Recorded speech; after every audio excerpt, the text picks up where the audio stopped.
Okay, chat. We about to watch I Was Sucking and Cutting at the Same Time. Absolutely insane title. Absolutely insane. In the middle of the night in a quiet neighborhood in Green Bay, Wisconsin, the mother of 24-year-old Shad Therian heads down to her son's basement bedroom. Lower myself? She just heard his girlfriend leave and noticing that his light is still on. She heads down to check in on him. But she doesn't make it all the way into his room. Before she gets there, she notices a bucket at the foot of the basement stairs.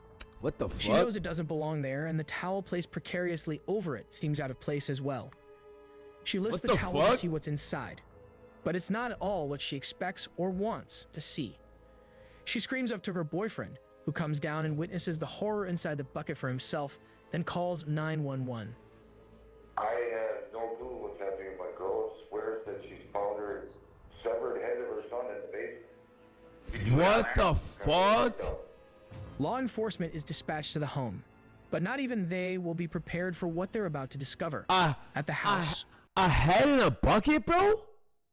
Or once they track down one of the most despised criminals in the state's history. What the fuck?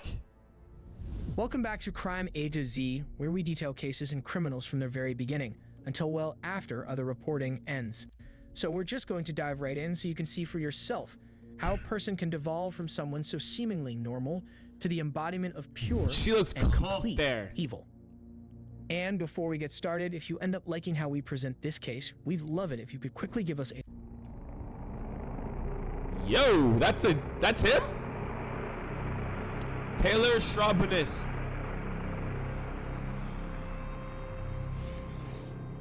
Taylor Denise Coronado was born on November 23, 1997, to parents Marla and Arturo Coronado. The family originally resided in Evanston, Illinois, but eventually moved to Green Bay, Wisconsin. Growing up in Green Bay, Taylor faced a lot of challenges in her childhood, including both losses and a less than ideal home environment. When she was 12 years old, her mother died from liver cirrhosis, a result of her alcoholism. What? With Taylor, her brother, and her father left aggrieved, Taylor's behavior deteriorated at school. Ew! And by 7th grade, she began receiving therapy. At some point during high school, she was expelled for fighting and would ultimately move to Texas to live with her grandparents to finish out her senior year. It's not clear whether she successfully graduated or not. What the fuck? A few years after she'd been sent to live with her grandparents, Taylor's father, Arturo, was arrested back in Wisconsin. He would eventually be tried and convicted of second-degree... Hi, Bill. No, you gotta say hi. What's playing? Hi. When Chris and I got married, what the fuck is playing? We moved out here after visiting, fell in love with the area. It's gorgeous. Oh shit, sorry. What the fuck? Was arrested back in Wisconsin. He would eventually be tried and convicted of second-degree sexual assault of a child. Yo, what the fuck?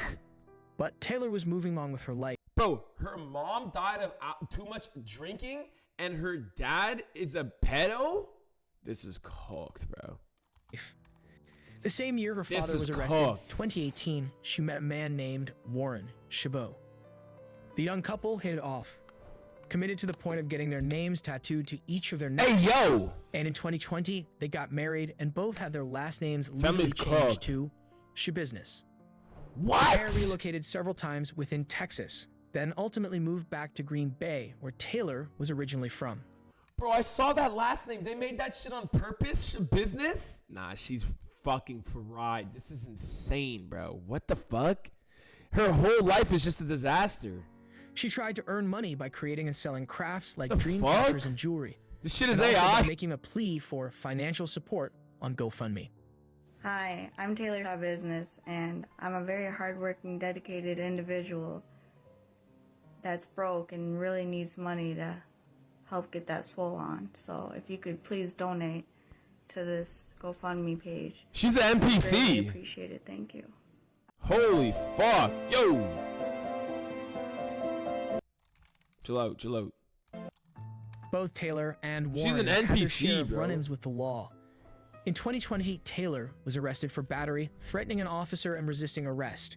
She pleaded no contest and was sentenced to 3 years of probation, along with 60 days in jail. She doesn't even look that bad there, though. She had no interest in actually serving those 60 days and skipped bail. She's an industry Then, plant. when she was arrested again for skipping bail, resisting arrest again, and being in possession of drug paraphernalia and other charges. Despite it all, Taylor was only given additional probation and not required to serve any time. Warren's run-in with the law was also drug-related. In 2021, he was arrested for conspiracy to distribute methamphetamines and sentenced to 2 years in prison. And, not being shy about his arrest, Warren Shabiznis, or Shabiznis, as he misspelled it on his profile, took to Facebook to try to clear his name, claiming, Shabiznis. Holy fuck, these people are idiots, bro. How much shit is happening in their measly life, bro? Loyalty over love. Oh my god. Dude, these are like one of those lame ass, bro. Those lame ass Facebook couples that nobody fucking cares about, and they just post all the time about dog shit. This guy forgot to spell his last name right, bro. I'm locked up on federal charges because I was framed. Yeah, sure. How he pled to a deal, and that people should plan on Warren Shabiznis to be out soon. Surely he was framed. Shortly before Warren was arrested, the couple welcomed a son that they named Mateo. Okay. With her husband behind bars and life's events continuing to spiral downward, including the devastating blow of her brother being killed in a motorcycle accident in 2022. Oh my god. Continued to abuse drugs, and she would also... Bro, her life is actually like out of her control dog shit, bro. That's fucked. Would you smash? I mean, if she wasn't insane, she's kind of cute or whatever, but she's fucked.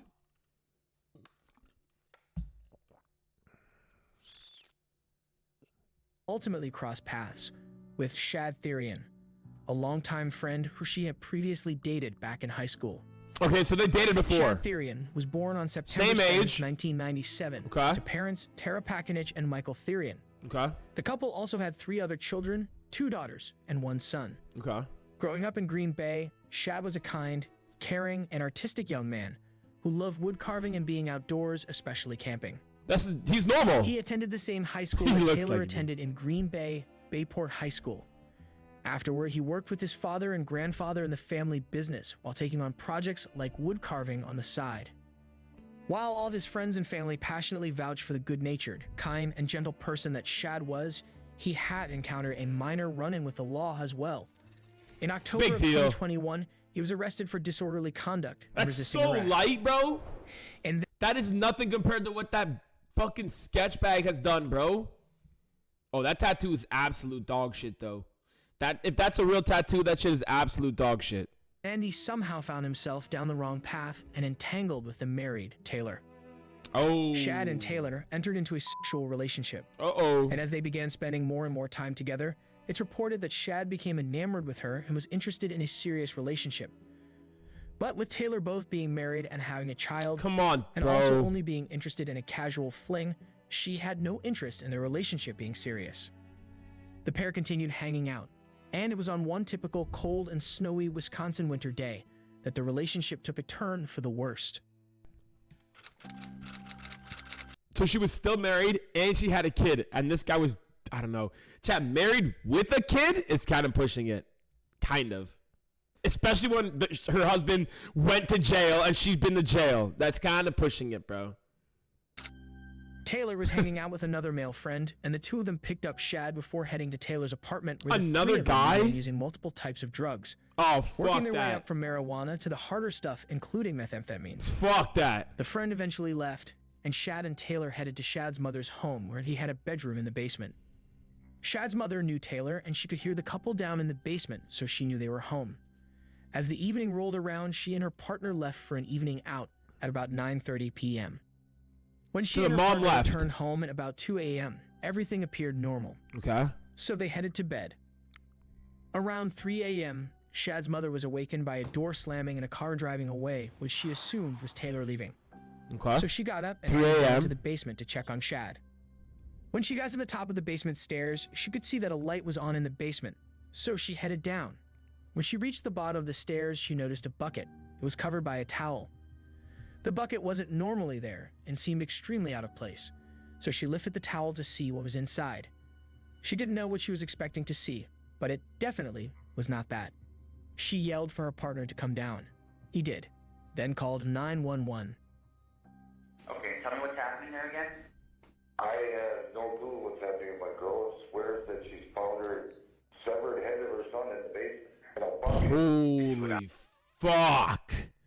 She cut his head off and put it in a bucket.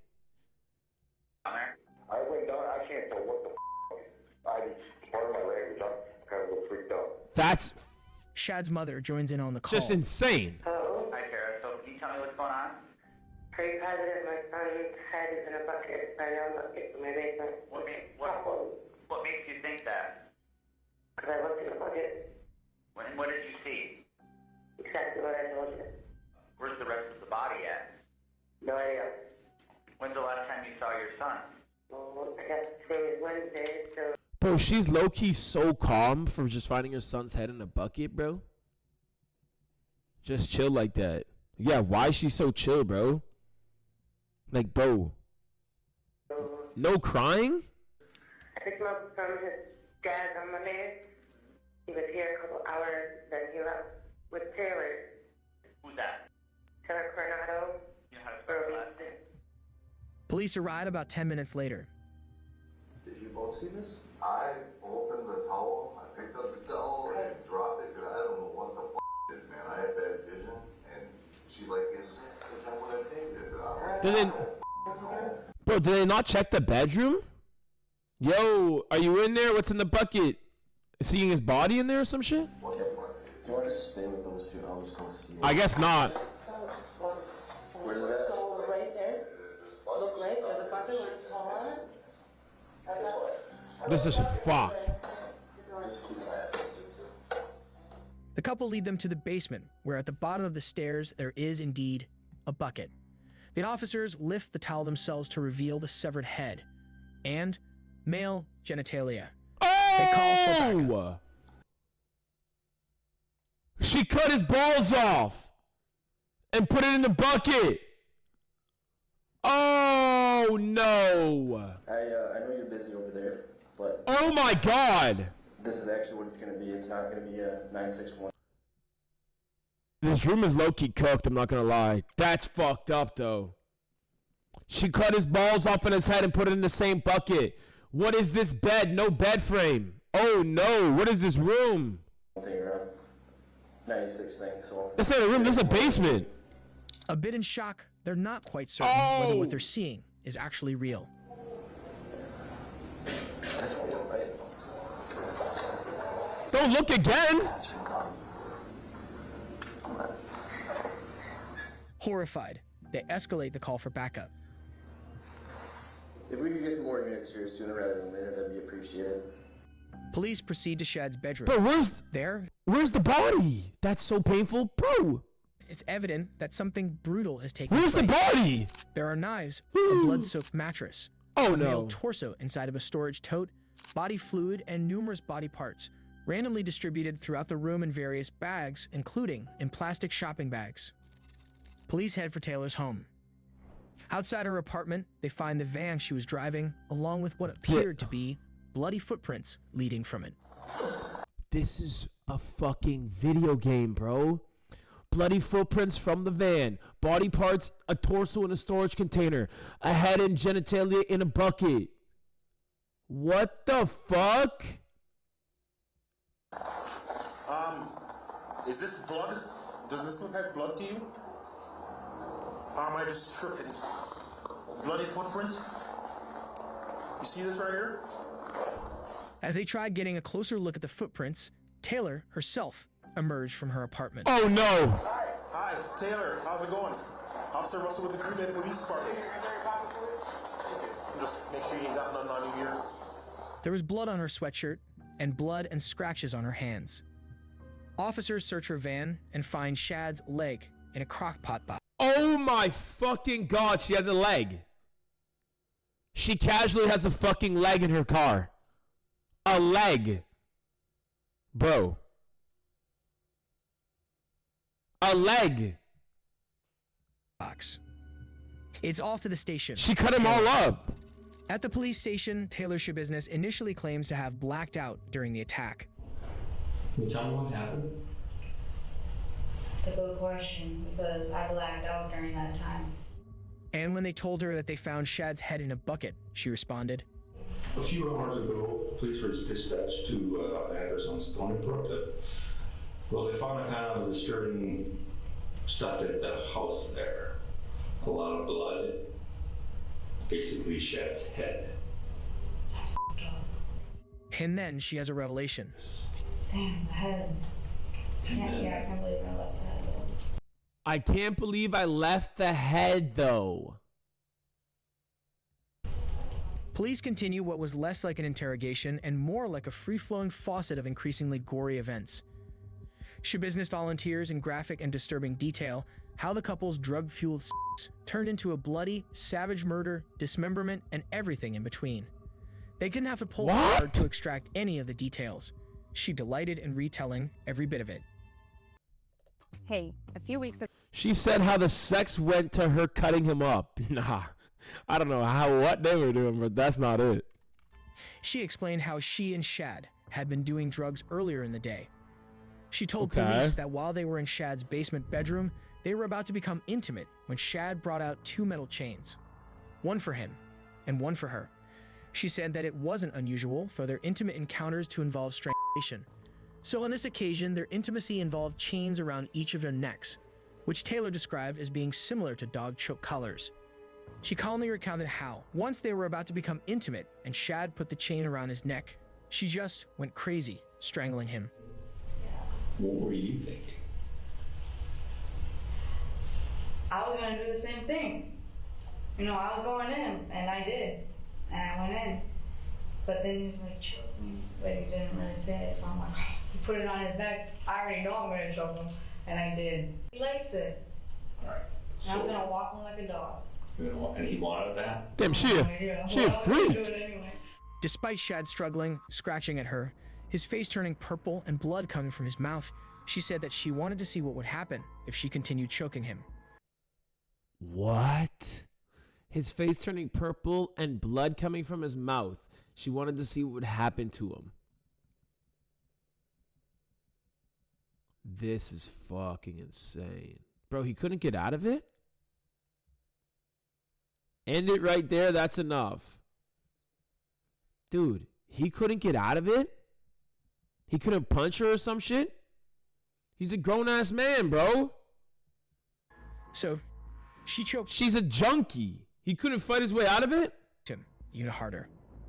She said that she could still feel his heart beating, so she kept pulling and choking him harder. She said that he just would not die, but she would eventually succeed in choking 24-year-old Shad Therian to death. She explained to detectives what her thoughts were while she did it. Like during the blackout moment, like shit. Like he was coughing up blood. I'm like, I don't know. I just kept on going. Like, damn. Sorry.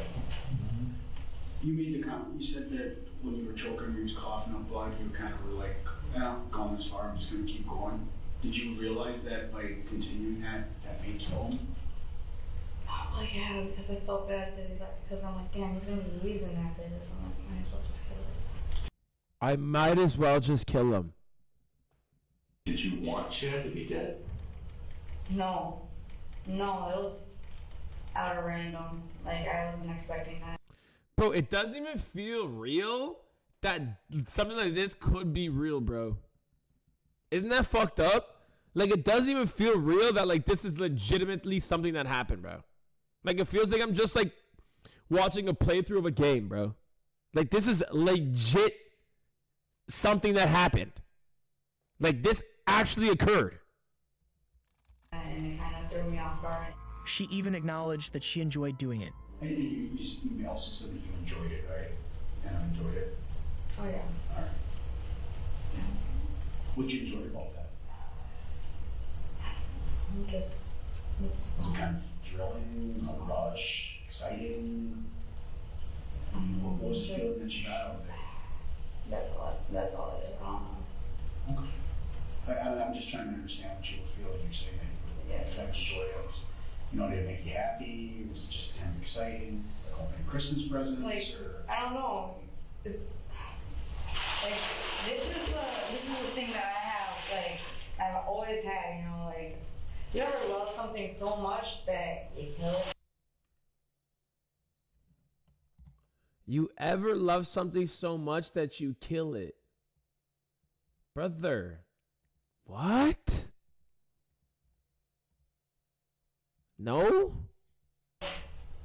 Like, it happens to me. That's the feeling that I have. I love something so much that I kill it. Like, I love it so much, and then I kill it. That's what happens to me. She's done it before? But her callous, violent act was only the beginning. Once Shoe Business had murdered Shad, she went upstairs to his mother's kitchen and got several kitchen knives. With Shoe Business continuing to smirk, laugh, and express delight as she detailed her gruesome acts, she explained how she began dismembering him. She started with his head, which she claimed was her favorite part. So we're gonna take the head somewhere? I like that.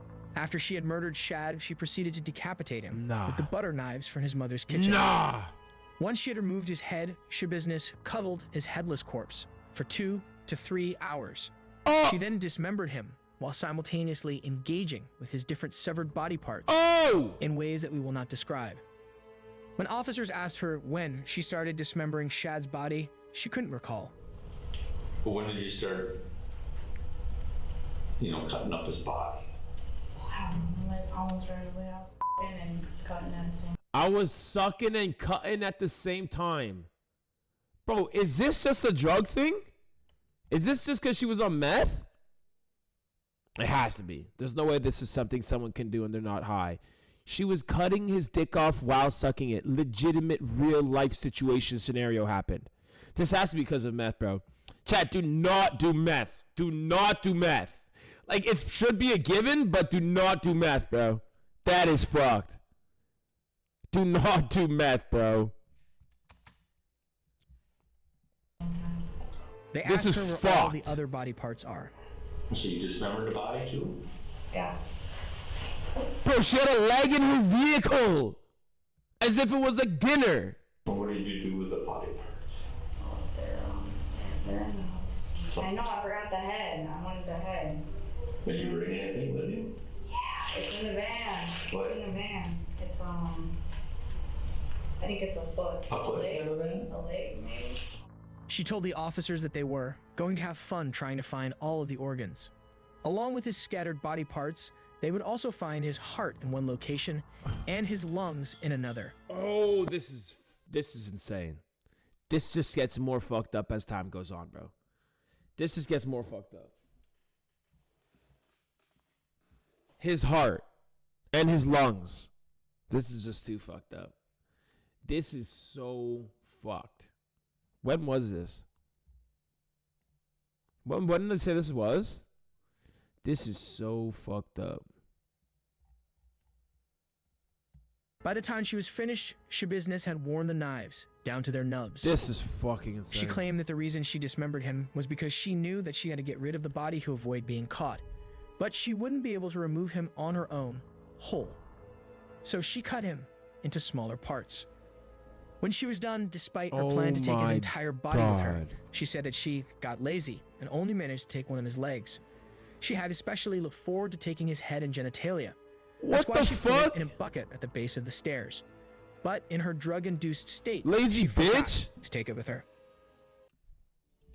No matter the breed. She said she was gonna take the whole body. She took. Shouldn't laugh, but.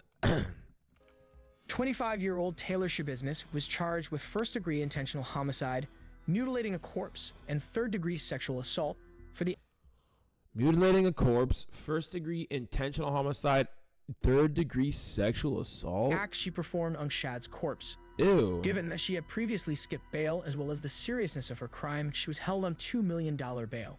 Ooh. Despite having confessed to her crimes in graphic detail, a not guilty. Look at this diagram, bro. Holy, this is insane. She cut the foot, she cut the leg, she cut parts here, she cut this, she cut off the dick. What the fuck? Guilty plea was entered on her behalf by the court.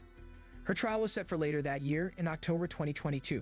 2022. About a month before the trial was to begin, her attorney added not guilty by reason of mental disease or defect to her plea, which meant that her trial would be delayed since she would need to be evaluated before trial. By November, the court ruled that she was competent to stand trial.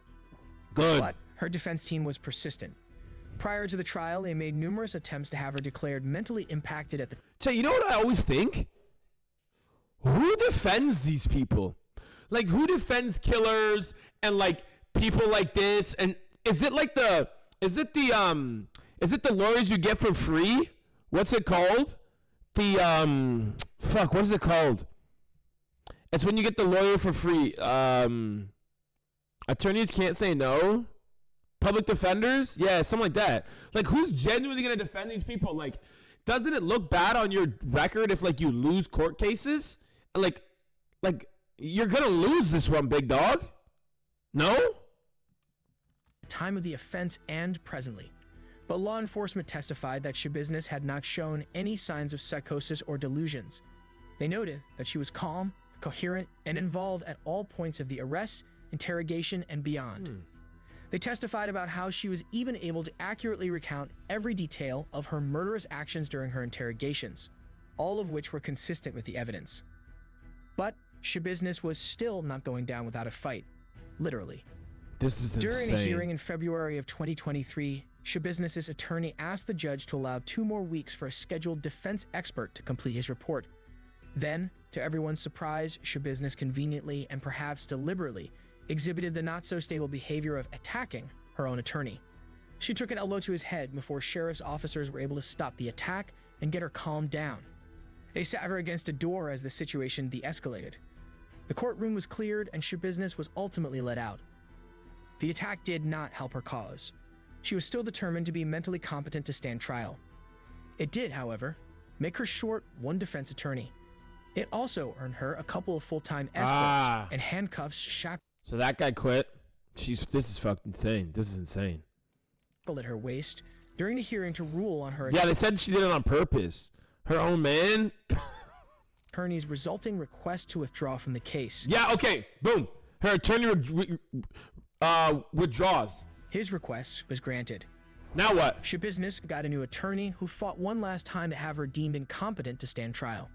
He claimed that the psychological evaluation from November of the prior year was out of date. The defense hired a forensic psychologist to interview and analyze Shabiznes, but Shabiznes refused to meet with her for months. And when she tried, Shabiznes threw a chair at her.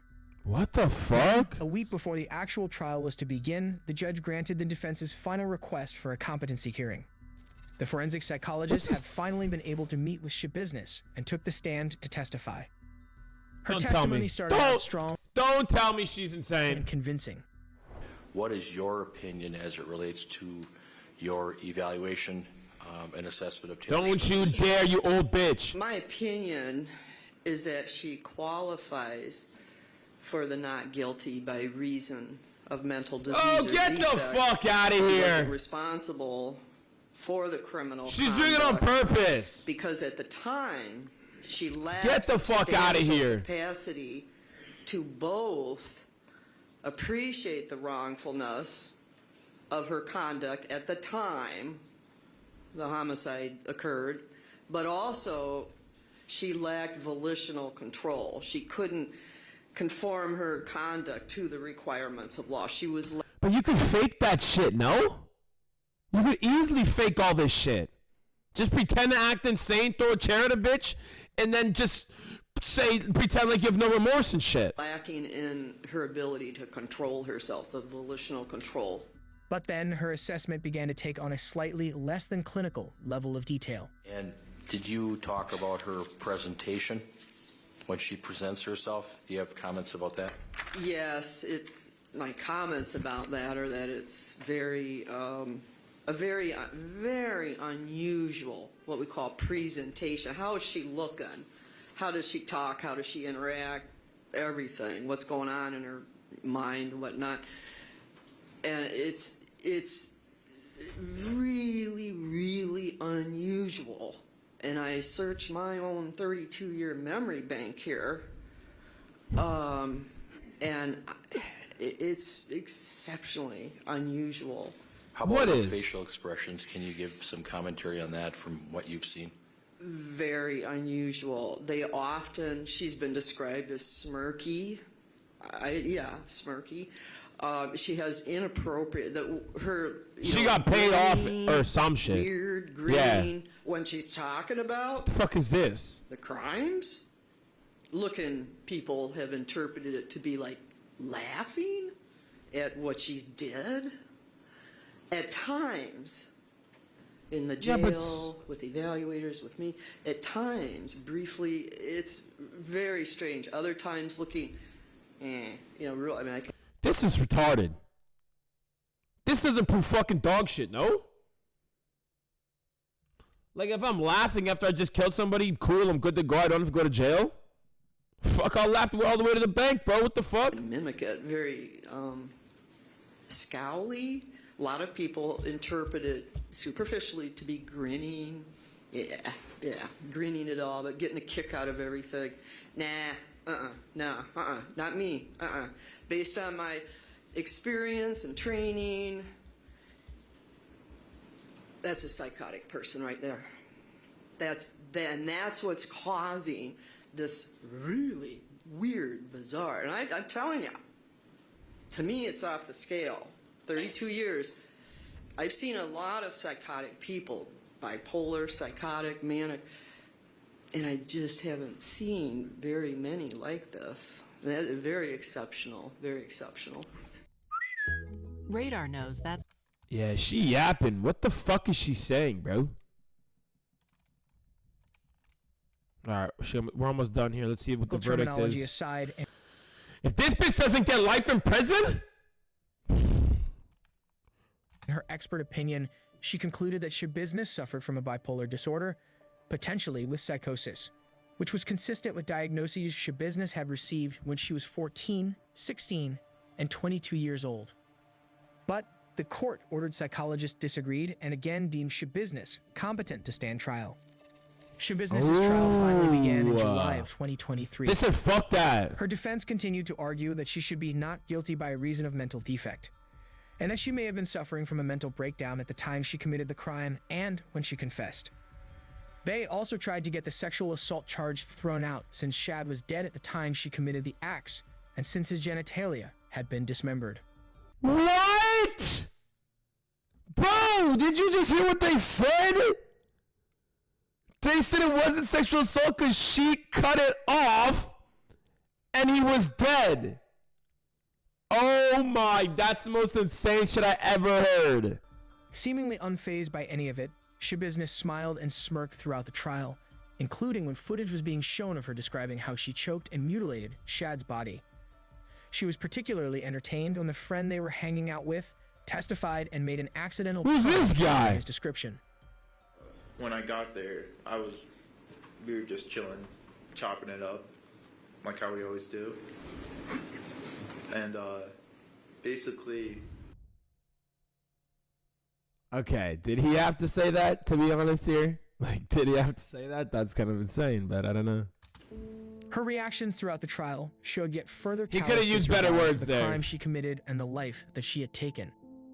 Two court-appointed psychologists testified for the prosecution, noting that since Shabiznes' actions were fueled by drugs, that she was not eligible for the mental defect plea based on Wisconsin law. They also highlighted that her dismemberment of Shad's body, as well as deliberate actions she took to clean the crime scene, indicated that she knew that her actions were wrong. True. The prosecution also introduced a photo that Shabiznes took before the murder. It showed her next to a photo of Jeffrey Dahmer. Yo! Nah, she's cooked! She's cooked! She's caught red-handed! Jeffrey Dahmer! Oh, nah. A serial killer known for dismembering his victims. They also presented testimony that demonstrated her fascination with him, including multiple Google searches for his name, photos, and information related to his crimes just days before she murdered Shad. No way. After just 1 hour of deliberations, Taylor Shabiznes was found guilty on all counts. The jury then needed to determine if she had a mental disease or mental defect at the time she committed the crime. Their decision would determine whether she would be sent to serve out her term in a mental institution or prison.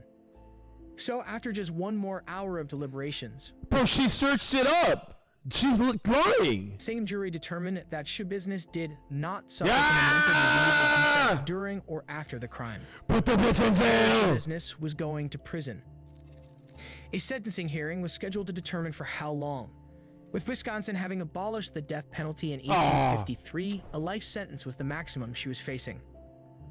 Shabiznes arrived to the hearing wearing a spit mask, reportedly due to some recent behavior issues and for the safety of everyone around her. Such masks are typically deployed as a precaution when there is a risk of the prisoner spitting on or biting people around them. Ew. But even with the mask covering the majority of her face, it was clear that Shabiznes' demeanor had not changed. Behind the mask, Shabiznes' smile at various points throughout the hearing was still evident. Both Shabiznes' grandmother and father testified on her behalf at the hearing. Her father, who was still imprisoned, arrived to court in his orange This guy's still in prison? Prison uniform and leg and wrist shackles. He testified about Shabiznes' traumatic childhood, including the death of her mother, and how her mental health has been an ongoing concern. Shad's father also asked the court for leniency for Shabiznes. Taylor, I just wanted to say that I forgive you for what you've done to my son. I know you made a bad choice, and like I said, I forgive you, and I'm going to ask the judge if he can, if she can see the streets again sometime, It may not be soon, but I believe everybody makes bad choices and. Wait, what? Isn't this her dad? Or whose dad is this? This is his dad forgiving her? Nah. I'd say tell her to burn in hell. Fuck that. Maybe not to I hope she doesn't see a fucking ray of sunlight a day in her life. That's the son's dad? Scale, but what? Is he stupid? There's a lot of hope for you. I think you can make use of your time and be a better person, and that's retarded. Do great things, Jack. So it does no good for me to hate you. Yes, it does. I know you got a heart. I know you got a mind. I wish you no harm, and I hope things go well for you. But other members of Shad's family were not quite as forgiving, including Shad's uncle, Kelly Therian, who outlined fucking let this guy have his day with her. He beat her ass. Look at this guy. Why parole should not be an option. Don't make no sense to me even to have the option of parole to come back and to gain someone's trust like that again. Because that is like the lowest thing a person can do. You know what I mean? I just don't understand that. And the biggest thing is, like I said, the help is free and it's there. You chose not to take, I'm sure you knew you had a problem, Let her in the ring with him. Holy coker shit. He looks like Hulk Hogan, bro. You can't blame it on childhood. There's help out there. And if you take the path to go get the help, you wouldn't be in this situation right now. None of us would be in this situation. But to take the cowardly path that you did and to make other people suffer because you were suffering is pretty shitty. Bro, let this man fight her for one day. Shit business fits you well. And I'm not a praying man, but one day. Your sentences today, I will pray that you never get out. The same fate as your idolistic Jeffrey Dahmer. So have a good life, shit business. Shit business. Yeah. So what happened to Jeffrey Dahmer? How'd he die? In jail? Or did he get killed in jail? Aura. Bro said shit business. How did Jeffrey executed? Oh, true. He got killed in prison? True.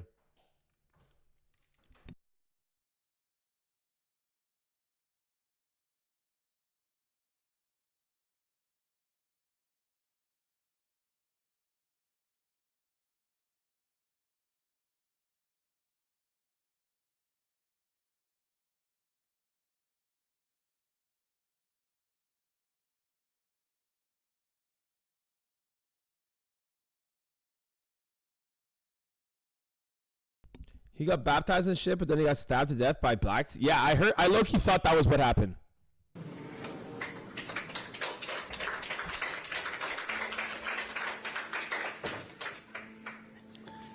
Jeffrey Dahmer's fate was being sentenced to 15 consecutive life sentences.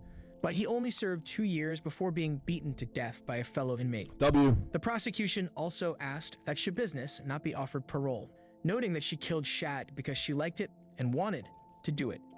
He referenced Shabiznis' own words to the court, stating, "We have the defendant on page 7 saying, 'I don't have any regrets about what I did, and I do not feel remorseful for Shad.'" The judge sentenced Taylor Shabiznis to life in prison without the possibility of parole, plus an additional 10.5 years for mutilation of a corpse and sexual assault. He noted that the public needs protection.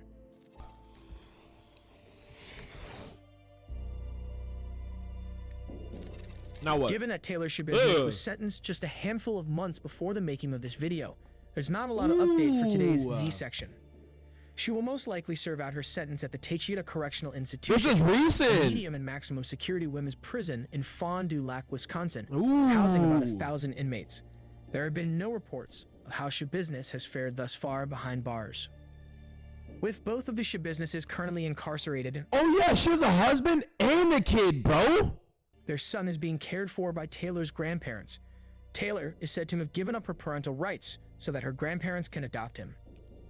We hope this video did justice to Shad Therian. The judge in the case said it best when he commented that there are no superlatives to describe Shabiznis' crimes.